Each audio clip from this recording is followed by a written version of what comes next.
Hi, this is Paul Allender from Diamorte, and you're listening to the Brutally Delicious podcast. Brutally Delicious!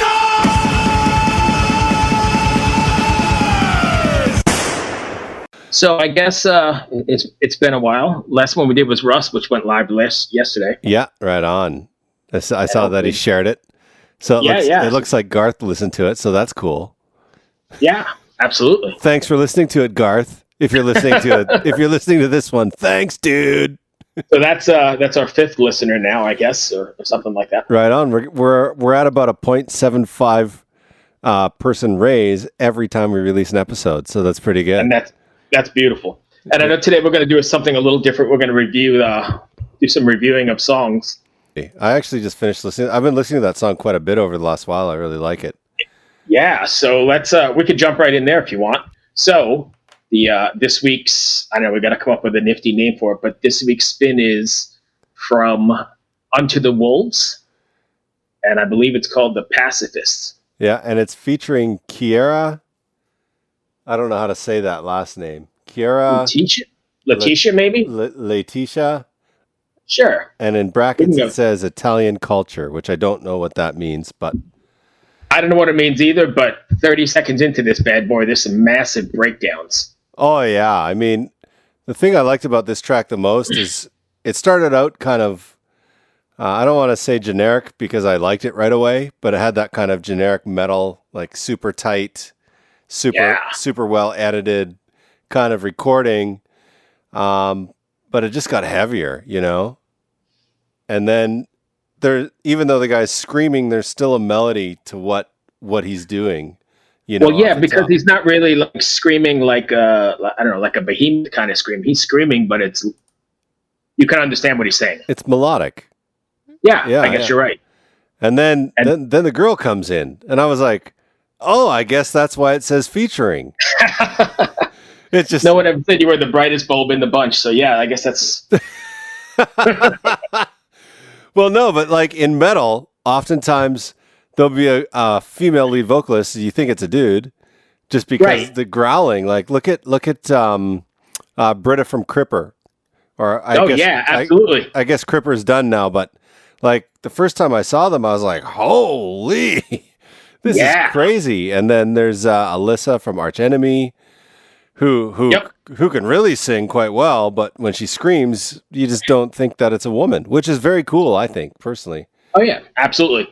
But yeah, I thought this track, I listened to it like, I don't know, half a dozen times this morning before I was getting ready for this, and it definitely kicks. Yeah, I love the rhythm, that da-na-na-na-na, da-na-na-na-na, you know? It's very chuggy, very down-tuned, very cool. Yeah, absolutely.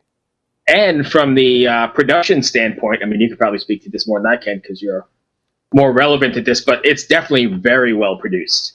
I agree. I thought the editing was really tight, especially on the guitars.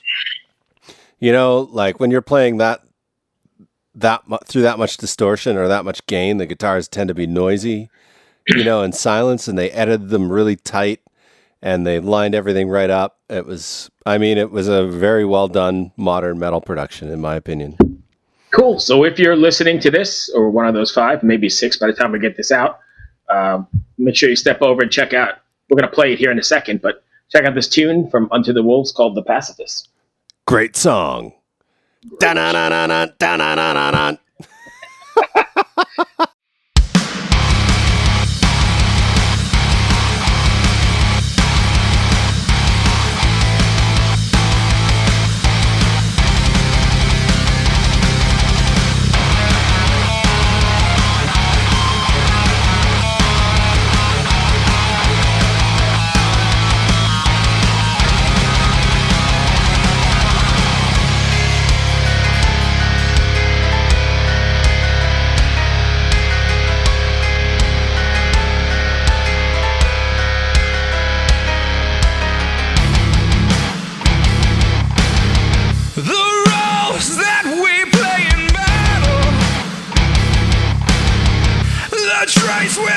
We identify. Down comes the veil in the strain of war. A war labeled do or die. The lurking enemy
So getting back to today, I mean, you said you were doing some research on Paul. He's kind of been around the block a whole bunch.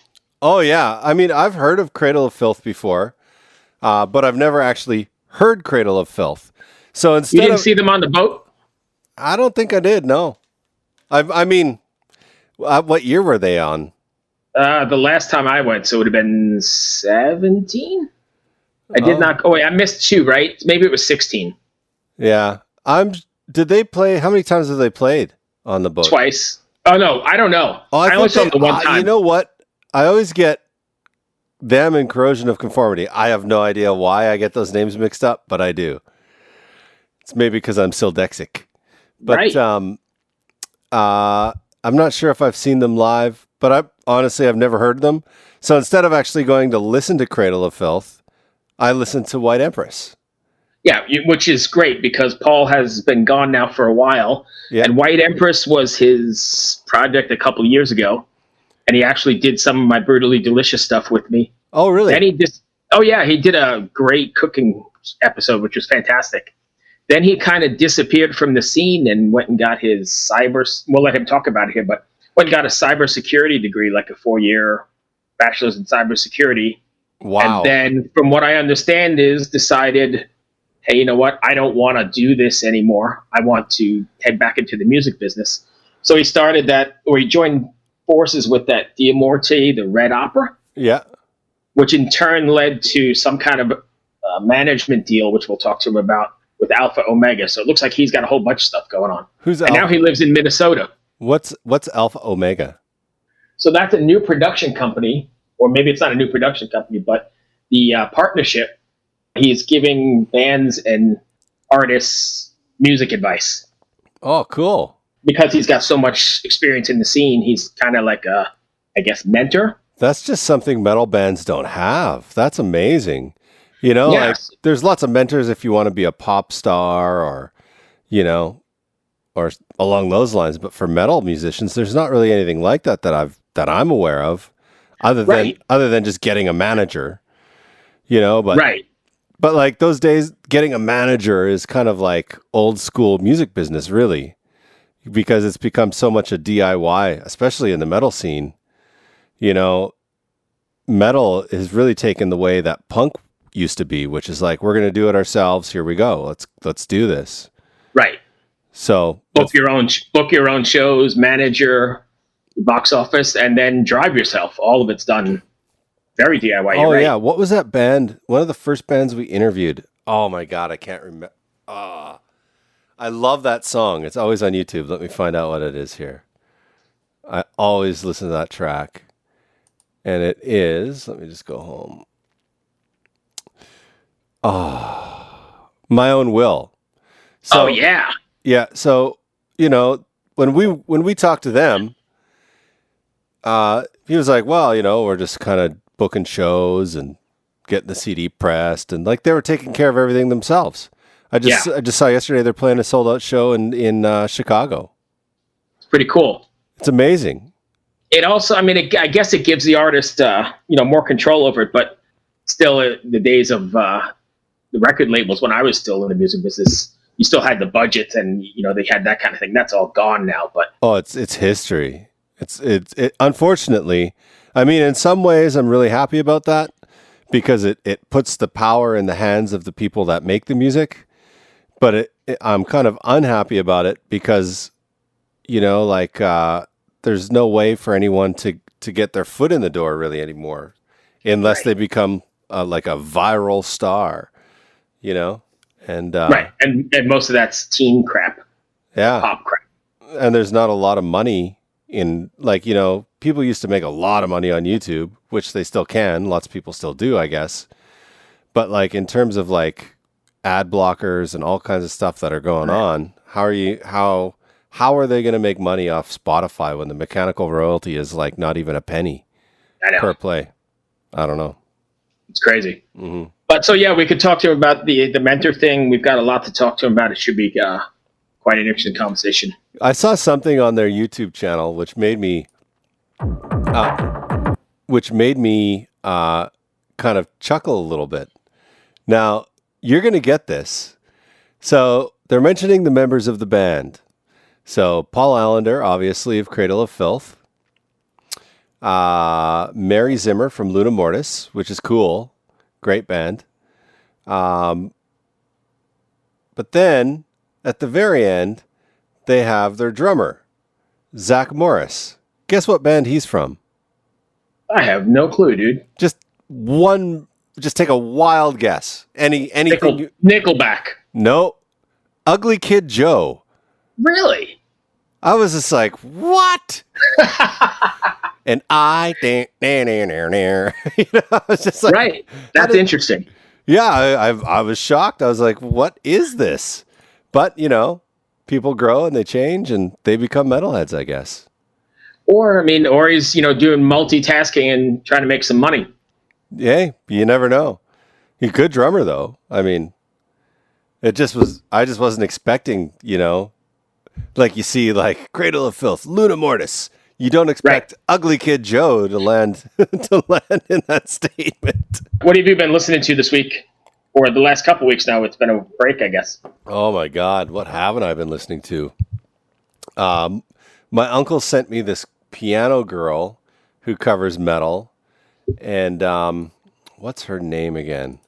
I gotta find it. And I've been listening to a lot of metal piano covers. I've never heard of such a thing. Yeah, so this is what's her name? I'm just gotta load it up here. VK Goes Wild. So really? Yeah, and she plays all of these covers on metal, like Nothing Else Matters. Here, I'll just go to her. And they're good? Yeah, they're amazing. I was shocked. Deutschland muss sterben by, yeah. Then she does like a Tim Buckley cover, Beatles, System of a Down, Guns N' Roses. Really? Does she sing or is it just all instrumental? It's all piano. And she even does the Great Gig in the Sky as a piano cover, which is really cool. Really? Yeah. Interesting. VK Goes Wild. Check it out if you want. Yeah, we'll definitely have to check it out. So I've gone back in time here. I think I mentioned it in a message I sent you, but I've been on this 3 Inches of Blood kick. Oh, yeah. Great Canadian band, eh? I don't know how I got there, but I was going through my old library of stuff, and I'm like, I want to find some old stuff I haven't listened to in a while. I forgot how freaking good they are. Or were, or whatever. You want to hear a funny story about those guys? Sure. So I'm in Vancouver, where I used to live, and a friend of mine and I were at a Canadian Football League game, like the CFL, where there's nine teams, and we were pretty fucking wasted. I'm not gonna lie, like we were drunk, and just about 3 or 4 blocks from the stadium, there was this little club called the Media Club, and we used to pop in there because they had live music sometimes, and it was just close to the stadium, and we'd go there after the games. So we walk in, and I hear this band just ripping my face off. Now, this club could only hold maybe 125 people if it was over fire capacity. It was just tiny. And the stage was so small, like they couldn't even barely fit on the stage together. Really? Oh, yeah. Nice. I watched them just rip the shit out of that venue. And it was shortly thereafter that they just took right off. I think they I don't know what happened to them. They kind of just like vanished. Yeah, I think they signed to Roadrunner like kind of directly after that. I think it was Roadrunner. And they did a bunch of touring, and I haven't heard from them at all. No. I saw them on a Monsters of Mayhem or the Mayhem tour. Oh, yeah. Probably like 6, 7, I don't know, way back. It was a while ago. And they were on one of the smallest stages, but boy, they were freaking good. So that's what I've been listening to. I've been going down memory lane and pulling up some old school. I mean, he's got that old school, like 80s new wave British heavy metal scream going on. Oh, yeah. And the guitar players are like doing dueling harmonies and stuff. That's very cool. I walked in, and I can't even remember what year that would have been. Maybe 2000, early 2000s anyways, whenever it was. And I was like, what the hell? Who's going to listen to something that throws back like Iron Maiden? But yet I was just right into it. I was just like, this is awesome. It was before I was heavily into metal, obviously. Right. All right, so Paul just sent me a text. He's ready. You want to just jump in? Yeah, let's do this. Hey, Paul. Yeah. How are you, man? Can you hear me okay? Yeah, when I asked how you were doing, my Alexa kicked in. And Alexa was like, yeah, I'm great, thank you very much. Nice. Hey, Paul, that's my partner, Chris. Hey, Paul, nice to meet you, man. How are you doing? Yeah, how you doing? Fantastic, thank you. Thanks for taking the time to do this. I know you're busy. Yeah, of course, absolutely, man. Cool, man. I don't know where you want to jump in, but I know you've been back in the music business or full-time for the last, couple months maybe? And in those about 2-3 months. And in those couple months, you've done quite a bit or got your feet wet quite quickly, right? So I don't know where we could start. We could start with your Diamorte, the Red Opera, if you want. If you could tell us a little bit about that. Yeah, we can start that. I was actually with Diamorte. I was actually asked to join because they were going before I joined, obviously. And this last album, they wrote it before I joined. So I've known Drake for quite a while, and he basically asked me, said, you know, he tried to get me in on the Red Opera, freaking, oh my god, about a year ago. But yeah, so, and then I was doing other stuff. I was still taking my break from the music industry. You know, I'd been doing it for like 20 years, and I needed a breathing space. You know, so I took like 2 or 3 years out and did cybersecurity. Right. So I did that, and then when I decided, you know, it's time to go back into it again, then he sent me the album. He says, look, do you want to join? You know, blah blah blah blah blah blah. So I thought the album was super cool, and so I was, yeah, absolutely. So like now we've just done a video. It's for a track, Ashes and Sorrow, off of the album Red Opera, and it's like pure cinematic. Do you remember? Have you seen the White Empress video that I did, Revenant? Yeah, absolutely. That was a few years back, right? Yeah. It's in that vein. Like that, it's cinematic, not really much playing. There was no playing. There's some singing in it, but it's all story based. So it's like that. Okay. We're writing new stuff. I'm plugging like crazy for this video that's coming out. So it's good. Plus also the fact that it's an opera as well. So the people that are playing on stage don't just stand there and play. We all act as well. Oh my god, that is awesome. You know, so it's an actual proper full opera and not just a metal band playing. So everything, we've all got our parts. We all do our things to go with the music and all that fun stuff. When does this that tour was something start? very. Sorry, go ahead. When does this tour start? We're looking to start the beginning of next year. Oh, cool. Because there's 8 of us so far in the band, or in the outfit, you know. And everybody's scattered all over the world, so we have to try and like get everybody in place. So what we can do though, we can actually put the same production on with smaller venues. So we've basically got like 2 productions, one for like large stages and one for like small stages. But we can still put across the image and the story and everything else, and it'll still be just like an opera. And even when people come to shows, it's being treated as if it's an opera hall. So you'll get the programs as soon as you walk through the door, be able to see the list of everything, the whole 9 yards. Oh my god! Do I need to wear a tux? Oh, that'd be awesome. I know this is something that you had started sort of along the lines with White Empress, correct? I mean, you were always into that, releasing singles as mini movies or yeah, no, exactly. Well, that stemmed off from when I was in Cradle, because not many people know this, but me and the main lighting guy in Cradle, we used to do all the stage production. Oh, cool. You know, so it kind of goes on from that. So everything you saw on stage was pretty much like me and the lighting guy when I was in Cradle. But yeah, so White Empress, I mean, that stuff's still going. I've still got a lot of plans for that. But I'm just taking one thing at a time. Sure. Oh. That's what it will be. It will go straight down that road. The guys that filmed the Diamorte Ashes and Sorrows video, I started talking to those, and so I've nearly finished the full film story for the White Empress Revenant idea. And so what they're going to do, once I give it to them, they're going to get it scripted and they're going to send it off for try and get funding for it. So you've got 8 million things going on at the same time. Oh, I love it, dude. You know what I mean? If I'm not going 100 miles an hour, I'm so freaking bored. It's ridiculous. So are you doing your own video editing as well then, and camera work? Yeah. Really? Now I might get geeky here. If that's okay. But what camera are you shooting with, and what software are you using? I do camera stuff. I don't do the camera stuff. Oh, okay. So I do the editing and the color grading and all that. Okay. So what I'll do for videos, well, especially for the Revenant one, there's myself and a couple of other guys. We all got into it. So Keith and his son, they're the two main camera guys. They pulled a few strings for us to film it in certain places. But literally, I was there. So the three of us directed it.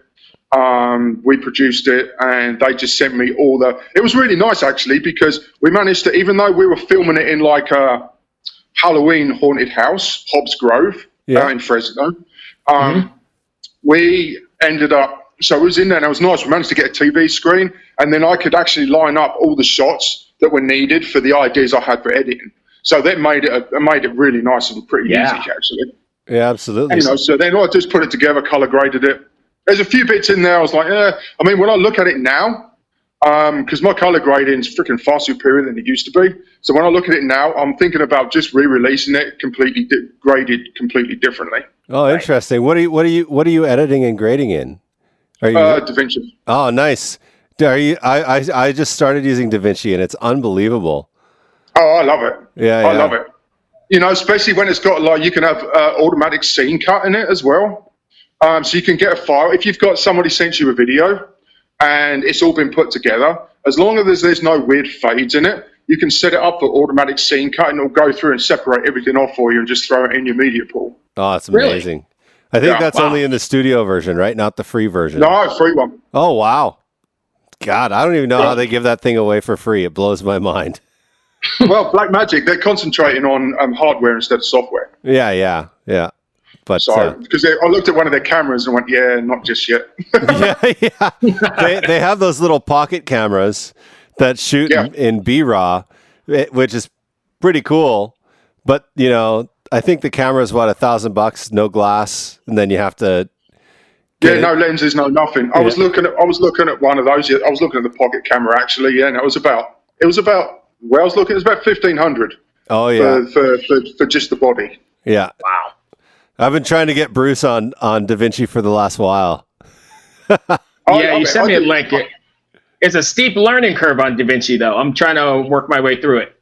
It is. The way I got around it, I just basically jumped on YouTube and just went through all the videos on YouTube. And I signed up for a color grading course as well. And I paid for that. And that's just basically got me started off on it. I mean, I do all the editing, effects, and everything all in DaVinci. I don't use anything Really? else. See, I'm still using Vegas. I don't know what, Vegas 16, whatever's out now, the newer Vegas. But I guess I'm used to it. Hey, if it works, it works.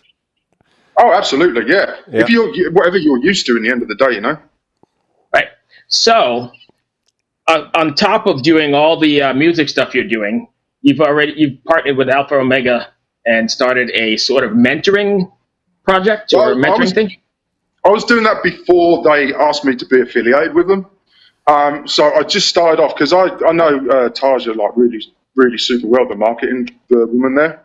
I've known her through all the years I was in Cradle. She used to interview me all the time. So what I did is I decided when I got back into it again, one thing that got me back into it, because I was reading all these bands and seeing all these bands online and everything, and looking at it, it was like there's a huge, huge gap in these bands knowing how to do this properly. You could, fair enough, some bands, if they don't want to do that, then whatever, it's up to you, But I've started to get more and more bands. I mean, I'm looking after 8 bands now. Oh, wow. That quickly, huh? Yeah, so what I want to do, but the bands I'm looking after, they want to progress further into doing whatever their goals are. I help them get to wherever they want to go. But the main thing is what I do is I'll work their social and do all that fun stuff to be able to get more likes, because you need to get to a certain level of likes to be able to be taken seriously. Right. You know, unfortunately, that's the world. It was never like that when I started. You know, when I started, you just did a demo tape, threw it off to a label, and if they liked you, they signed you, and that was it. Job done. Right. There were no likes. No. You know, but now everybody looks at likes and streams. You know, and I'll get a lot of bands going, we just want to play Europe. And went, all right, fine, that's cool, you can do that. So let me have a look at the data that you've established. Like they'll have like 2,000 likes in one country, or 3,000 streams in like one country, or 50 in another in Europe. Well, it's not enough. You're not going to get onto a tour with that, you know, or get onto whatever, because at the end of the day, the reason why I started this is so bands can make money, you know, but I have to be able to get them, or they want to be able to get to a certain level to be in that position to make money. You know, I've just joined up with like this freaking serious marketing guru, and so we're going over, we're really like drilling into the industry and into the scene to find out where all the loopholes are and where all the gaps are and what's the main struggle and everything like that. And this is then leading us on to actually releasing our own like video series eventually. Oh, cool. You know, with that people can play just straight off the bat and then go at it at their own steam. You know, but yeah, so I've turned into a bit of a marketing guru myself now, which is purely by mistake. So, you know, sorry. Are these all metal bands? All 8? Are they metal bands or? Yeah, all metal bands. Oh, that's just, you know, I was just telling Bruce earlier, there's nothing like that for metal musicians. Yeah, I know. I keep seeing all these free video, download this, blah, blah, blah, blah, blah, blah. And I go through it all, and I look at all these to go, okay, so what are these offering? Just so I can get an idea of what other people are offering, how they're going around it, and all that stuff, just so I can not really look at the competition, because I don't really see it as competition, but it's more of just like a market research thing, just to go and look to find out what they're doing and how they're doing it. And it's all indie bands, Indian pop bands. Yeah, absolutely. It's all Indian pop, but I'm not interested in that. I'd rather put what I know into the metal industry, because at the end of the day, it can be as big as you want it to be. You know, look at bands like freaking, I don't know, they're not really metal anymore, but Metallica. Oh yeah. You know, they're more of like a rock band as far as I'm concerned now, but it proves that it can be done. Absolutely. Sure. You know, so then it proves the industry is that big to be able to do that. So yeah, so I just decided, hell, I'm just going to go for it, do this. I go over stage production, everything from, I'll listen to the sound they've got, go over their artwork, I'll completely rebrand them if they want it to go that far. I'll, like I said, stage production. I'll do everything from meet and greets to how to act when you're actually on stage or off stage or in front of fans or in front of whoever. I cover absolutely everything, right from infancy all the way up to as if you're playing like on stadium stages. And getting that information and that kind of knowledge from a 20-plus year veteran is pretty much invaluable, especially like me and Chris were talking. Everything is DIY these days. It is. It totally is.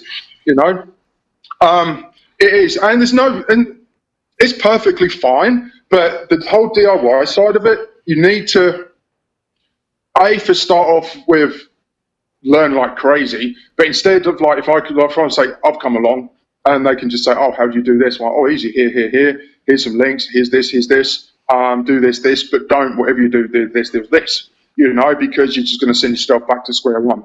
And I've only learned this because, like, the amount of years I spent in Cradle, instead of just like writing music and doing that, I dealt with like all the merchandise and the merch companies. I spoke to labels. I mean, Cradle was on so many record labels, it was ridiculous. But so I spoke to all of those, and I spoke to tour managers. I spoke to venues. I spoke to like normal managers. Everything else like this, you know. And I learned from when we first started and got to the point where we're doing tours. I just drilled it in through the last freaking 20 years, whatever it is. Right. It's amazing. And now this might be too personal of a question, but do you charge an upfront fee for this, or are you doing it for commission, or are you doing it because No, you it's love to do upfront. it? It's Upfront? well, it's kind of mentoring, but I call it like artist development now. So it's a bit better than mentoring. Yeah, but yeah. Mentor But yeah, sounds like the Seinfeld episode. Yeah, right. I was watching that the other night. Actually, I quite like Seinfeld, but anyhow. but yeah, so I mean, I do. It's like for me to actually go over everything. So what happens is I charge like $250, right? And what they'll do for that first month, I'll just go over everything, and I'll literally ask the band to send me everything they've ever done their whole career, right from it started up until present. So I can go through it all. I'll go through all their Facebooks, I'll look at their image, I'll look at their artwork, I'll look at their performances, their videos, absolutely everything. And then at the end of that month, I'll say, right, you need to do this, and this. That's not a good idea. That's great. Whatever it is. Yeah. You know, some bands I've got, they come along and they go, okay, we can, they'll have, for argument's sake, they'll have their image and everything absolutely nailed down. And they say, we just need help just getting out there further. And all right, fine. Right. But some come along, they have no idea what the hell they're doing. And so they want basically their handheld through absolutely everything. Right. You know, which I do. And then after that, all I do is just, because I want bands to make money, it's just $100 a month. There you go. And you know what? I think you're filling a void. That's just unbelievably kind. You know, that's very like, to me, that feels like metal, I don't know how to say the word philanthropic. You know, it's like, you're just like, you know what? There's an exchange, but there's also, it's unfair to you, in my opinion, for what you're doing. It's amazing. I kind of get that, but in the end of the day, it's like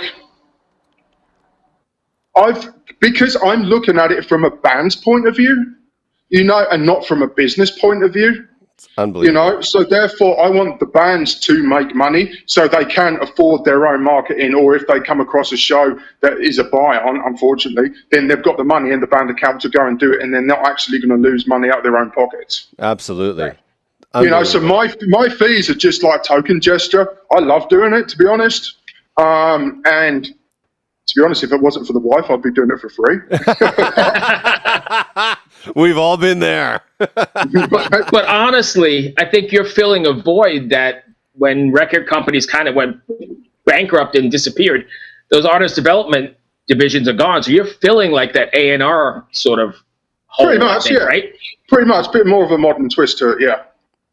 Yeah. Right. Yeah. So I'll get them out there, you know. I mean, I've got a decent amount of contacts as well. And I reach out to Alpha Omega as well, for argument's sake, if I end up scratching my head over something, I have contacts I can reach out to that will actually go, oh yeah, we've got that. You can go this place here. This will work, or this will work. Right.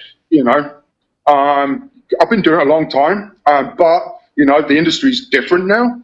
So I'm still putting in to what I've learned through all those years, and also now I'm also learning more modern stuff. And that information is invaluable. So I mean, the $100 a month or whatever you're talking is crazy, considering what you're getting.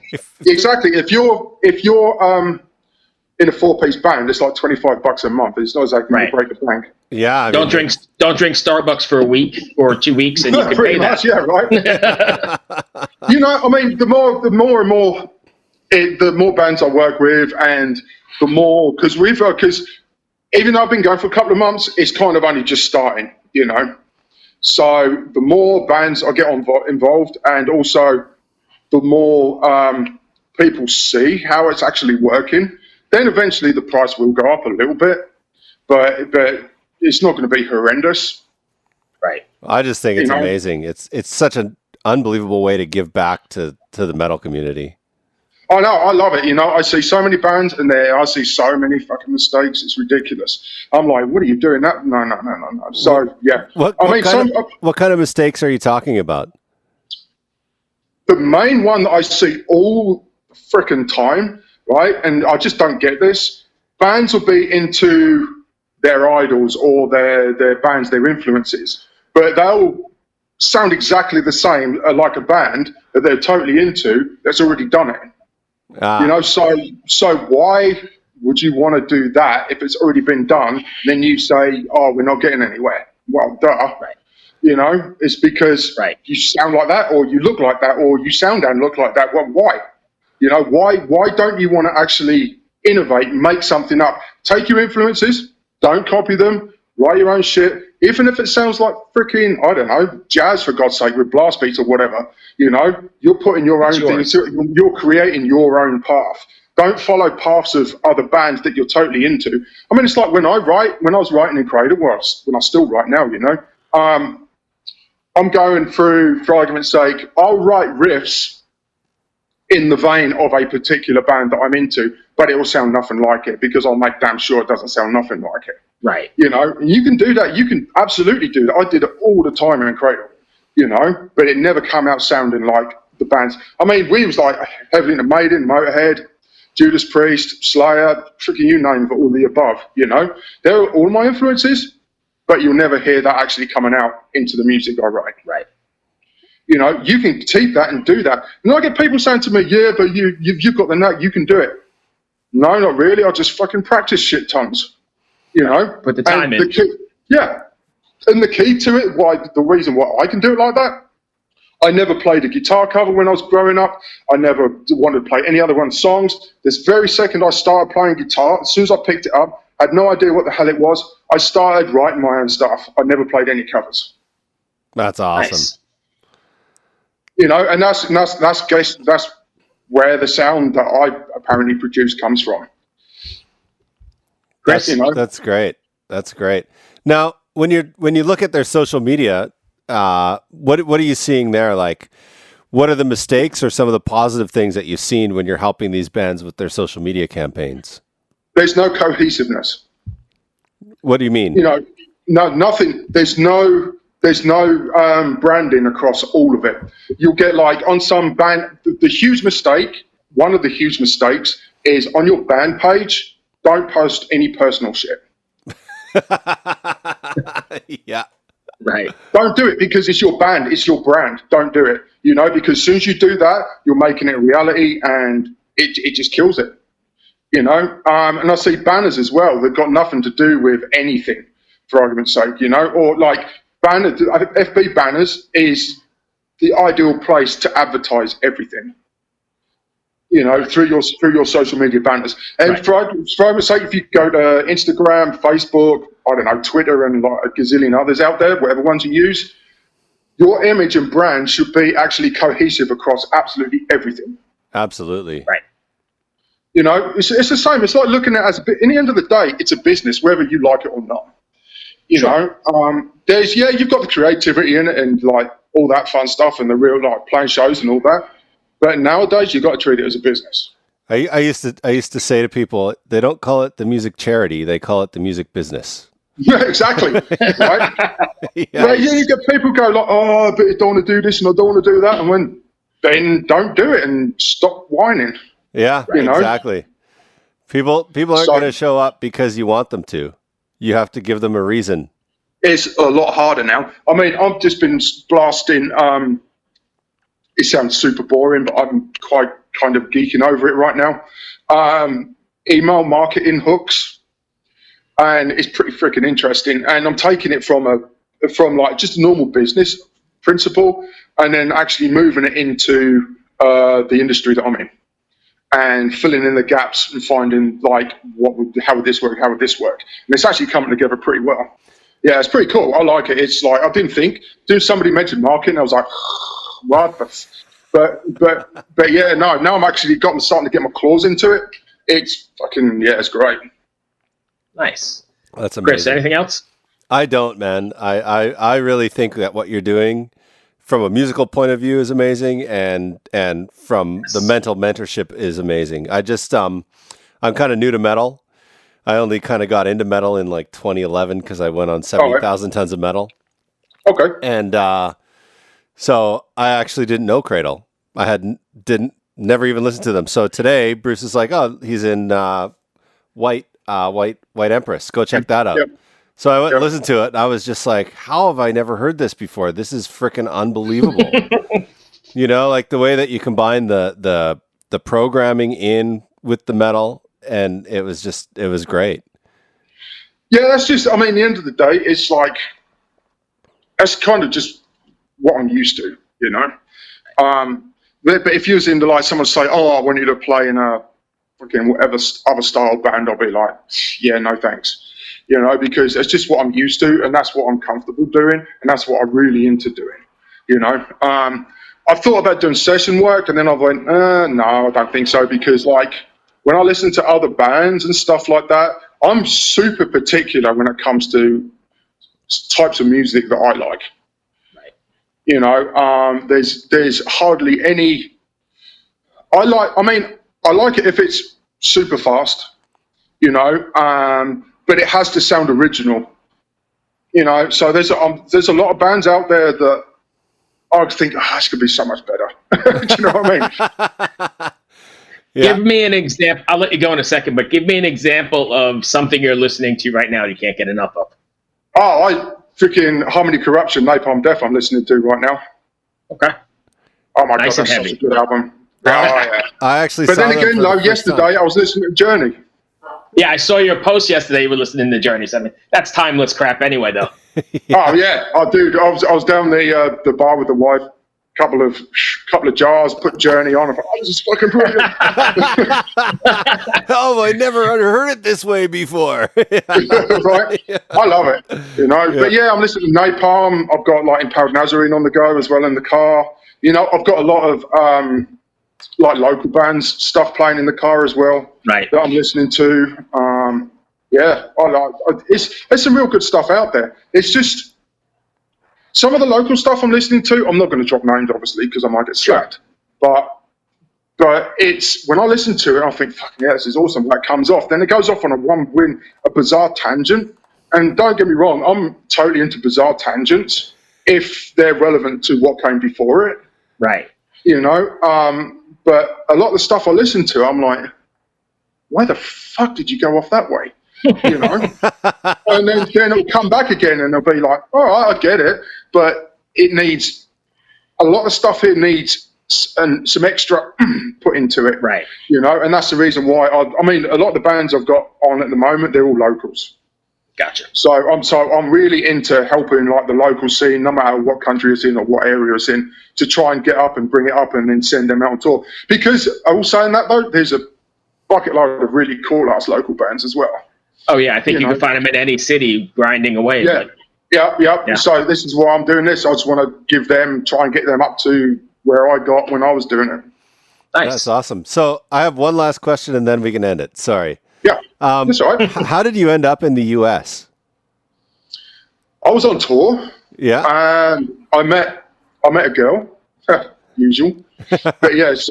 So I met a girl, and then it kind of went on from there. Then that all fizzled away, and then I met my wife I've got now. Oh, cool. Right on. And like I'm a citizen now, so it only took me $15,000 in 9 years to get my citizenship. That's crazy. Yeah. Thank you, Paul. I appreciate your time. Chris, you good? I'm really Pleasure, good. brother. Thank you so much for your time. Appreciate it. Hey, be well, Paul. We'll talk to you soon. Will do. You take care, guys. Thanks, man. And I'll hit you up again when I've got more shit coming out. That was a great interview, right? Oh my God, what a nice guy. Super dude. Yeah. I've known him for a few years. Like I said, he did some stuff on the cooking show way back, but very, very nice guy. Oh man, super nice guy. And what he's doing for bands like that is unbelievable. Like to have someone of that caliber that's done it for so long, that has all of the connections and all of the expertise to be like $200, then $100 a month. Like if you're in a band, that's an investment in your future. That's not even money, you know, like that's unbelievable. And like he said, if it's a 4-piece band, it's $25 a month. So I mean, that's silly. And how many 4-piece metal bands are there? There's 5 people at least. Yeah, you know? so it's silly money. Yeah, and for that kind of attention and connection. Well, he seems very like detail oriented. You know, everything he does. I mean, if he was in cybersecurity, he has to be detail oriented. Right. Yeah, it's amazing. So I mean, I guess in the end, it's good that he came back from the cybersecurity and decided to get involved and start helping people out, because there's a lot of bands out there that could probably use his expertise. Oh yeah, absolutely. Well, that's all I've got, Chris. You got anything else going on? I don't, man. No. Hello out there. Yes, hello out there, everyone. I'm Hal Schwartz. And I'm Flynn McLean. Together we host None But the Brave, a podcast dedicated to the music and career of Bruce Springsteen. Bruce and E Street Band are on tour right now for the first time in 6 years, and we're taking a detailed look at what's happening on stage in our bi-weekly episodes. We've also been recently joined by some very exciting guests, including rock journalist Warren Zanes and Stephen Hayden, Backstreet's Magazine founder Charles Cross, and Barstool's Kirk Minahan. If you're a diehard Springsteen fan, this is the show for you. So please subscribe to None But the Brave on your favorite podcasting platform, and we hope to see you further on up the road. Thank you so much. We'll be seeing you.